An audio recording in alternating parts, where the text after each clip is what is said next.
Hello, everybody, and welcome to lesson 4.2. Today, we're going to be talking about ways to complete the square and use the quadratic formula in order to solve quadratics.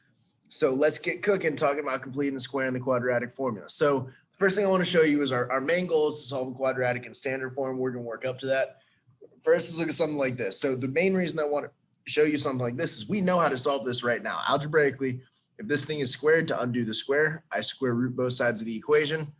So I would be left with two answers, x minus 7 equals 5 or x minus 7 equals negative 5. This is the major thing that I wanted to make sure that you remembered is that when you take the square root of a number, if it's a perfect square or if it's not a perfect square, if it is a positive number, it has both a positive and a negative square root. So I'm left with two solutions here, x equals 12 and x equals 2. So these are my two possible solutions to this equation. Both of them, when I plug them in, will work. So what I want to just point out here is that in general, if I have just some term squared, I can solve it. So all of these, both of these, I can solve algebraically with methods that I know right now. So if it's not written like that though, so if it's written like this, if we can come up with a way to write it like this, then I could solve it. So what we're going to do is we're going to come up with a way to take something like this and write it in this form. And this process is called completing the square.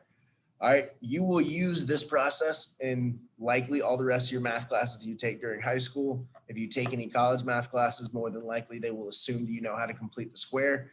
So remember this process. So right now I'm going to run through it fairly quickly. What I want you to do is while I'm going through this, pause the video if you need to, take down the important information, and then we're going to do lots of practice with this in class so that we make sure we've got completing the square down. So here's what we do. So before we get started, I want to make sure that we understand what happens when we take just a term and square it. And so if I take x plus n times x plus n, when I distribute here, this would be x squared plus nx plus nx plus n squared. So basically this is x squared plus 2nx plus n squared. The reason that I'm pointing this out is a couple important things happen here when we multiply this out. This last term is this constant here squared, and this middle term, the coefficient of it is 2 times that constant. We're going to use that fact when we do this completing the square method. So for completing the square, the first thing that you're going to do is you're going to isolate the quadratic and linear terms. So we're going to take this 3x squared minus 24x minus 60 and solve it. So the first thing that we're going to do is isolate the quadratic and the linear terms. So we have isolated them. We've got the quadratic and linear on one side, the constant on the other. All right, then we're going to factor out a, which is the coefficient of the quadratic term from both the quadratic and the linear term. We're left with this 3 times x squared minus 8x equals 60.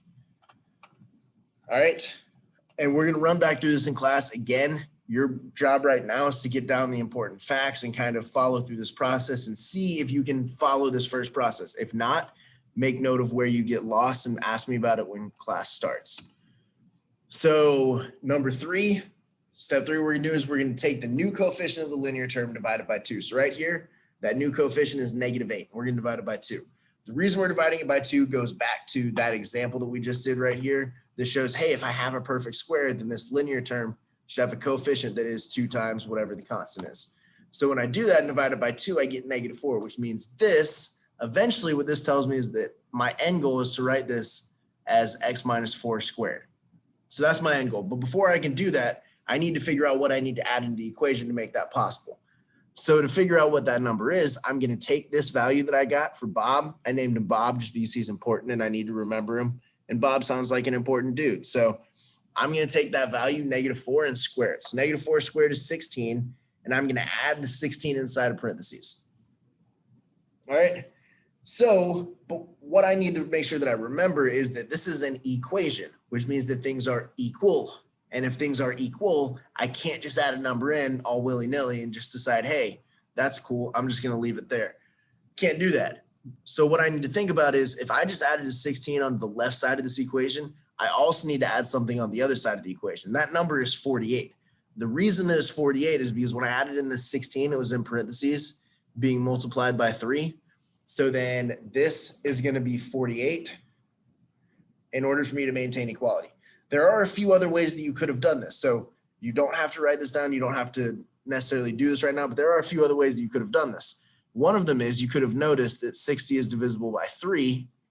So then I could have just done x squared minus 8x plus 16 equals, I could have divided both sides by 3 and done 20 plus 16, because now there's nothing out here in parentheses that I'm adding. So I could just leave it like that. That's one option. Another thing that you could have done is you could have noticed, instead of adding to the other side of the equation, I could just subtract from the same side of the equation and achieve the same effect. Also, completely valid.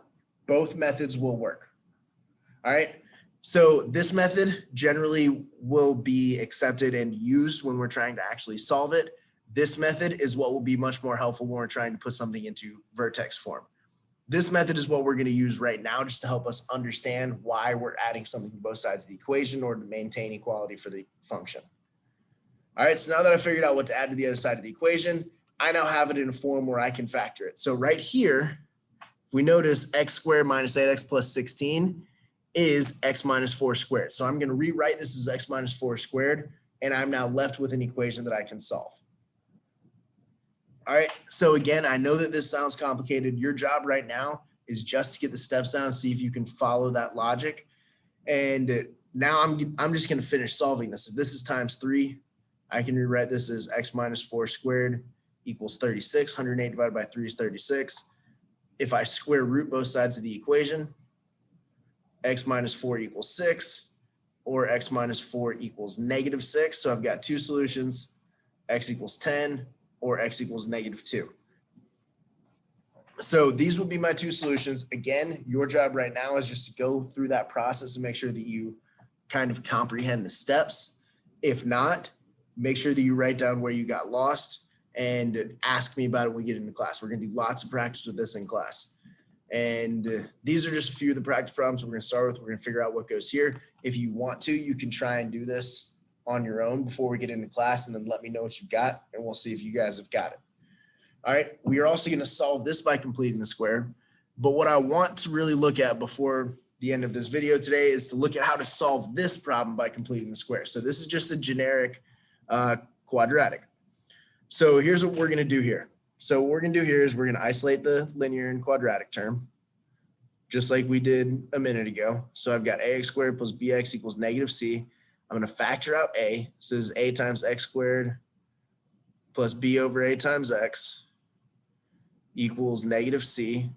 And what I'm going to do here, because I'm trying to solve this eventually, is I'm just going to go ahead and divide both sides by a so that I don't need to worry about what I am adding in the parentheses here in order to complete the square. And I notice in order to complete the square here, I need to take this divided by 2. So b over a divided by 2, same thing as b over a times 1/2. This is b over 2a. So then this is going to be this squared, which is going to be b squared over 4a squared. All right. So then if I add b squared over 4a squared on this side of the equation, I also need to add it over here, b squared over 4a squared. I can now rewrite this as a perfect square.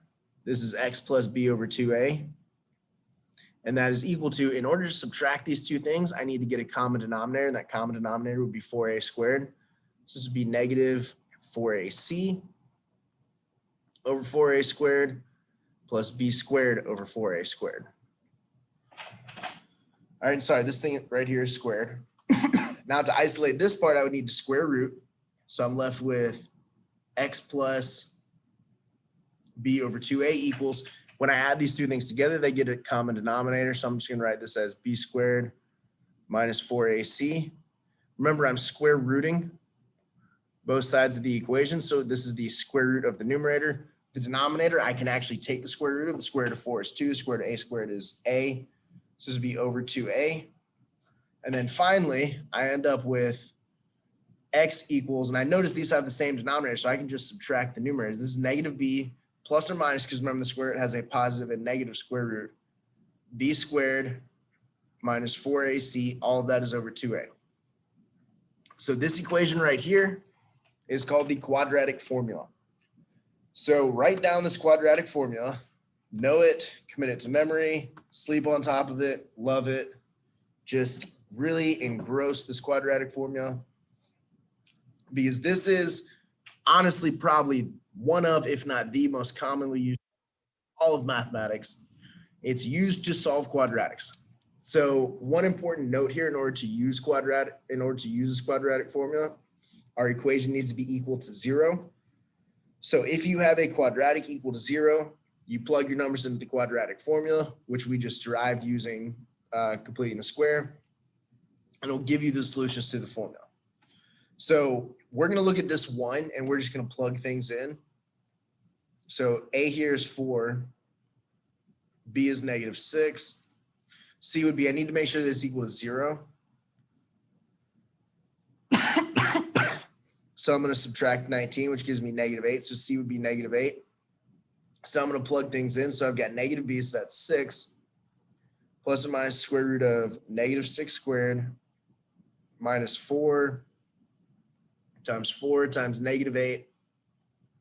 All of this would be over 2 times 4. When I evaluate this, it'll give me my 2 possible solutions to the quadratic. Maybe. And we're going to take a look at why I say maybe in the next video, or when we get to analyzing quadratics. All right. So that is today's topics. I know this video is a little bit longer, but the completing the square takes a minute to really get through. So these are our 3 major topics. We talked about solving expressions that look like quadratics, solving quadratics by completing the square, and then the quadratic formula. I hope you took some good notes. If you have any questions, make sure that you bring them to class, and I will see you in the next video. Have a great day.